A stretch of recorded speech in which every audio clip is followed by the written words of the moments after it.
What's up, guys? Welcome on into another video, and as you may have read from the title, we are going to be covering the top 5 NES games in my personal collection. Now, this isn't the top 5 highest rated or the top 5 most expensive.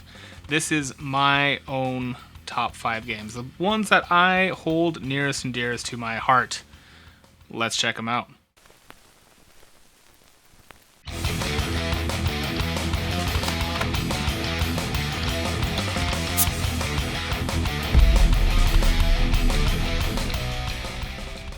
And again, guys, just to reiterate, this is my own personal top 5 favorite games.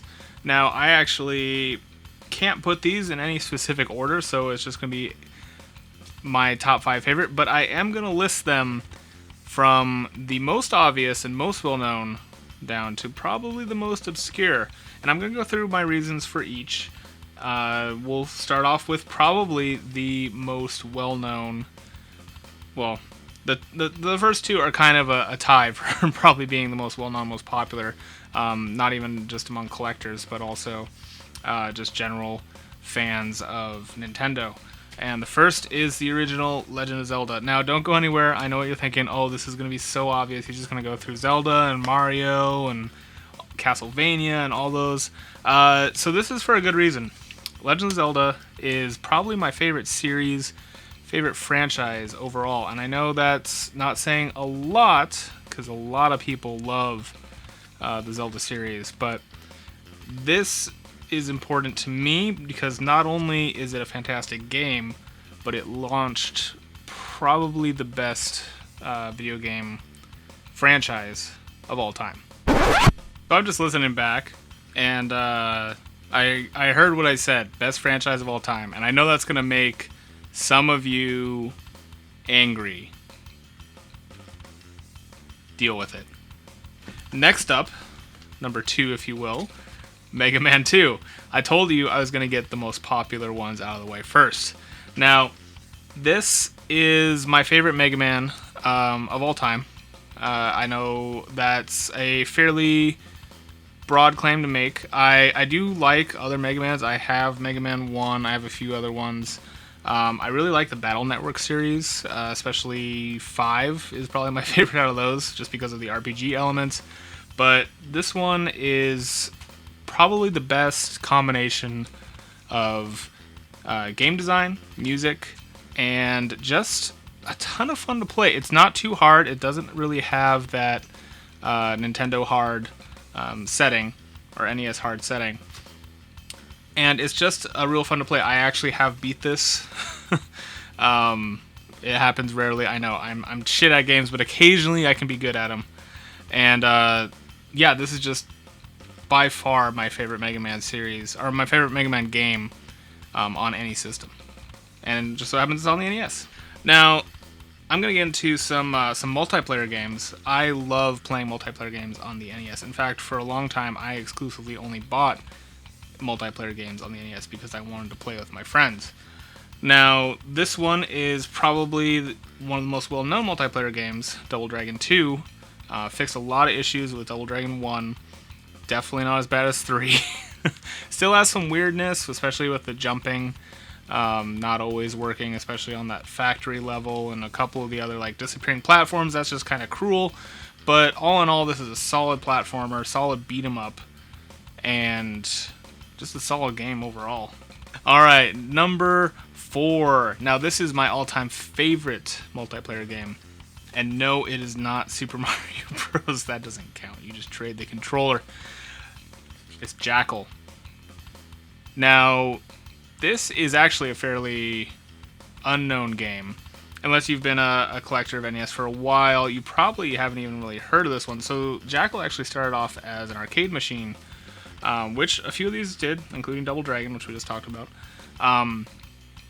The only difference, I think, between Double Dragon and this one is the port from the arcade to this didn't really suffer all that much, and it kept a lot of the spirit of it, I think.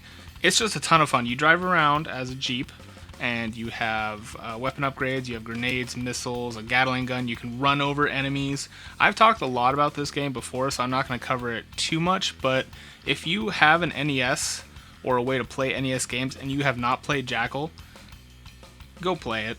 Do yourself a favor. I mentioned that it is my favorite multiplayer game. It's also one of my favorite single-player games to play as well.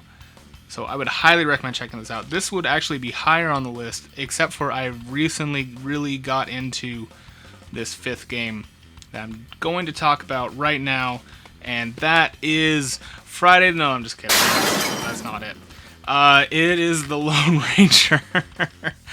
Now, this one is kind of a weird one. It is fairly uncommon. It's probably one of the rarer games in my collection. I don't really have like the Little Samsons or the Panic Restaurants in my collection. I wish I did, but this is still one of probably the most interesting games on the system. So not only is this a top-down shooter exploration RPG, there is also dungeon crawling elements, 3D dungeons that you move through, and then you actually have the ability to use light gun as well. You can use the controller for those light gun sections too, and you can get away with it, but I imagine the light gun would be so much more fun. And it also has platforming. It has 3 pretty distinct genres of gameplay in this, and they all work so well. It totally fits. You don't even have to be a fan of the original series. I'm familiar with the Lone Ranger as a franchise, as a property, but I don't really care about that. I like cowboys. I mean, my favorite arcade game is Sunset Riders, so that can't be a huge shock that this is on the list, but this is my number 1 choice, guys. If you have an NES and you have not played this game, you are doing yourself a serious disservice. Ton of fun, very creative, mind-blowing how they managed to fit so much good stuff into such a tiny cart. This is my number 1 pick. Go check it out. Also, guys, just because I know I'm going to get questions about these, so these are actually game cases from Stone Age Gamer, and as you can see, they actually hold the cartridge inside. There's a spot for the manuals if you have the manual. I do not have the manual for this, unfortunately. At some point I will love to pick this up.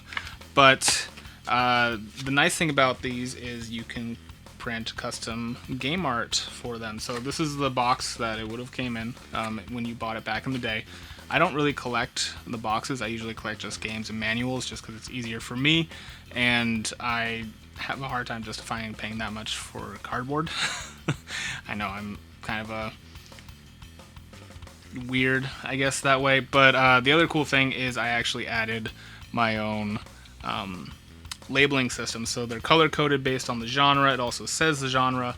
For this one I actually put platformer, which is actually totally wrong. I need to change this. I don't have a color code for 3 separate genres all in one game. I would probably classify this more as an RPG, I think. But yeah, and then I also have the number of players possible, so this one is only a 1-player game. But yeah, if you're interested in these kind of boxes, I'll link them down below. Stone Age Gamer is a good group of guys. They really care about the hobby, and I'm more than happy to send you their way. I don't get any kind of kickback from it. I just love the stuff they make, and yeah, go check those out as well. Again, guys, this is my top 5 list. I would love to see yours down in the comments below. Do you agree with it? Do you think I'm totally out there? Do you think that you can do a better list? I would love to see it. And if you guys like this video, make sure to like and subscribe as always. Always appreciate it, especially if you are new to the channel. Thank you all for watching. Have a great rest of your day and take care.